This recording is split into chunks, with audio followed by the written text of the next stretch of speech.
ఆయన పట్టం కట్టిరు కదా, ఒకసారి ప్రజలు కూడా మోసపోతారు, అందరూ మోసపోతారు, నువ్వు కూడా ప్రజలు మోసపోయేప్పుడు 100% డౌట్.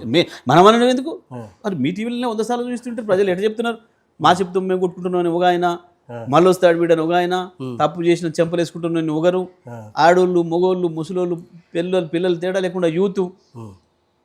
అశోక్ నగర్, అశోక్ నగర్ అంటే నాకు చాలా ఇష్టం, మా తాత మా అమ్మమ్మ పుట్టినిల్లు అశోక్ నగర్ అని చెప్పి పోజులు కొట్టి మా రావుల నన్ను పట్టుకొస్తారు అని తీసుకుపోయి మెట్ల మీద షాయి తాగుతుంది. ఇప్పుడు ఆడ శాశ్వతంగా 144 పెడుతుంది, ఇంకా జారదా ఇక ప్రజలు ఏమంటారు అని చెప్పడానికి. నేను అశోక్ నగర్లో లిఫ్ట్ చేయి 144 ఎందుకు పెట్టినావు, మీరు కూడా పోలేగా, వాళ్ళు పోతలేరు మీరు కూడా పోతలేరు. ఏడికి మీ పార్టీకి సంబంధించిన కూడా యాడికి పోట్లే అశోక్ నగర్ ఈ మధ్యకాలంలో అశోక్ నగర్ నువ్వు నిషేధమే పెట్టినాక ఇంకా ఎక్కడ పిల్లల్ని అట్లా లేని కూడా చేస్తారు కదా. ఓకే, అయ్యో 144 శాశ్వతమైన 144 ఆడ అశోక్ నగర్ ప్రాంతం మొత్తం. ఓకే, నలుగురు కలిసి టీ తాగడానికి కూడా లేదు పిల్లలు. అంటే ఆల్రెడీ వీళ్ళు ఇవ్వాల్సిన నోటిఫికేషన్ ఇచ్చినాం, ఉద్యోగాలు కూడా బిల్లుప్ చేసినాం అని చెప్తున్నప్పుడు ఇచ్చినట్టు నీకేమన్నా తెలుసా, మరి నువ్వు చూసినావు ఎక్కడ నువ్వు నోటిఫికేషన్ ఇప్పుడు పేపర్ మీకు ఐడియా ఉంది, నువ్వు కూడా అప్లై చేసి ఉండాలి కదా, మీ కెమెరామెన్లు కూడా చాలా మంది పిల్లలు చదువుకున్నారు, అప్లై చేసి ఉండాలి కదా. ఒక్క నోటిఫికేషన్ ఇస్తే, ఒక్క నోటిఫికేషన్ ఇచ్చినట్టు ఎక్కడన్నా ఉందా, మేము ఇచ్చిపోయే తప్ప ఇప్పుడు ఇచ్చిపోయినట్టు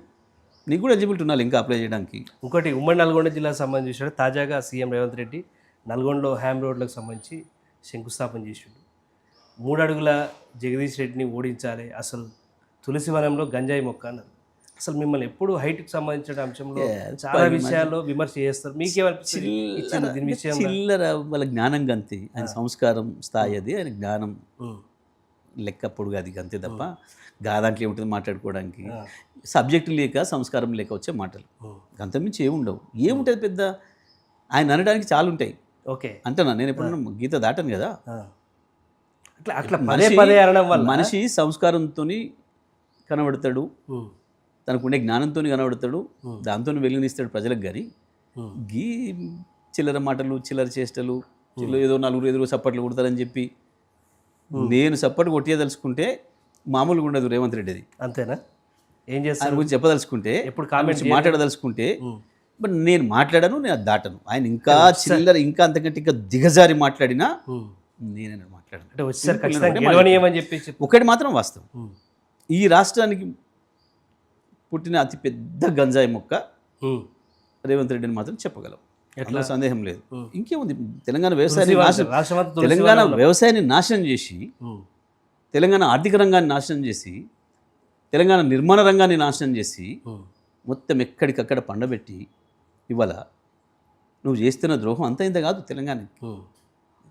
చరిత్ర ఎప్పటికి క్షమించదు, పవర్ పోయిన తర్వాత ఉంటుంది ఆయన చక్కదనం.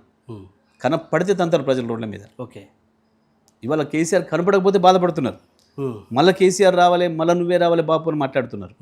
నాయకుడు అంటే గట్ల ఉంటాడు, ఒకసారి పొరపడ్డా పిల్లలు మన నుంచి తప్పిపోతారు అప్పుడప్పుడు. అట్లా తప్పిపోయారు తప్ప తెలంగాణ రైతాంగం కేసీఆర్ చేతిరించి ఆయన చేపట్టుకుని నడవలసిన దాంట్లో తమ్మించి ఏం లేదు. ఇవాళ ఎదురు చూస్తున్నారు, ఇలా చూద్దాం, రేపు మీరే చూస్తుంటారు, మీ టీవీలలో చూపిస్తుంటారు వీళ్ళ ఆటలు. ఓకే, రేపు ఏమవుతుందో ప్రజల ముందట. ఇట్లా వాగి ఇట్లా అహంకారంతో, అధికారం అంటే ఎప్పటికుంటుందని ఒక వెర్రితనంతో చేసే చిల్లర వేషాలు, చిల్లర చేష్టలు, చిల్లర మాటలు ఎప్పుడు కూడా మనిషికి శోభనివ్వవు. ఓకే, ఎప్పటికైనా వాళ్ళ సంస్కారాన్ని తెలియజేస్తే, దాని స్థాయిని తెలియజేస్తే తప్ప ఇటువంటి మాటలు కరెక్ట్ కావాలి ఎప్పుడు కూడా.